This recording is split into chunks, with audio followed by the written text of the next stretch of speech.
pag-a-apply ng travel visa para sa Europe at sa iba pang lugar ay isa sa mga reminder na hindi madali para sa mga Pilipino ang bumiyahe overseas.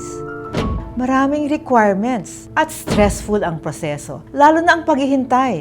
Pero di ka sigurado, bibigyan ka ba ng visa o hindi? Hello, ako si Marites Vitug, Editor-at-Large ng Rappler. And this is Hindi Ito Marites. Hindi ito chismis. Everything I discuss here is based on verified info. In other words, hindi marites. Kailan lang nag-apply ako ng Schengen visa para mag-tour at umattend ng conference sa Europe. Ang rule sa Schengen visa ay mag-apply ka sa bansa kung saan ka pinakamatagal na mag-i-stay. Bottom line, kailangan ipakita mo na may pera ka sa bangko, na afford mo ang binabalak mong biyahe. Sa hotel booking naman, hindi uniform ang requirement. Ang ilang European countries, okay na sa itinerary at hotel booking na arranged by a travel agency. Yung iba, like Austria, dapat ang hotel booking mo ay galing mismo sa hotel. Ang wish ko ay mabigyan sana ng 5-year multiple entry visa sa Europe. Pero hindi ko nakuha yon. Para sa mga frequent travelers to Europe daw yon. At syempre, yung may malusog na bank account. Ang nakuha kong visa ay sapat lamang para sa time na nasa Europe ako. Iba talaga pag galing ka sa developing country. Mababa ang tingin sa'yo. Iniisip ng developed countries, baka maghanap tayo doon ng trabaho o jowa. At hindi na bumalik sa Pilipinas. Classified ang Pilipinas ngayon na lower middle income country. Ang gross national income o GNI per capita natin ay $4,230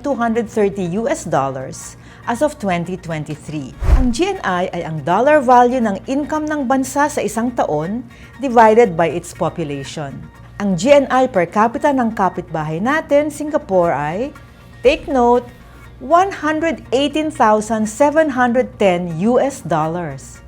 Kaya naman sila ang may pinaka-powerful na passport as of 2024 ayon sa Global Passport Ranking. Ang mga Singaporean pwedeng bumiyahe sa 195 out of 227 na bansa sa mundo na hindi nila kailangan ng visa. Ang Pilipinas, 73rd tayo among 199 passports. May access tayo to 67 out of 227 destinations. Sabi ng Marcos government, next year daw ay aakyat na ang Pilipinas to upper middle income status. Para ma-achieve ito, ang GNI per capita natin ay dapat tumaas sa range na $4,516 to $14,005. Pero hindi pa rin tayo makakapasok sa world's most powerful passports. Malayo pa yan, mga 2040 siguro.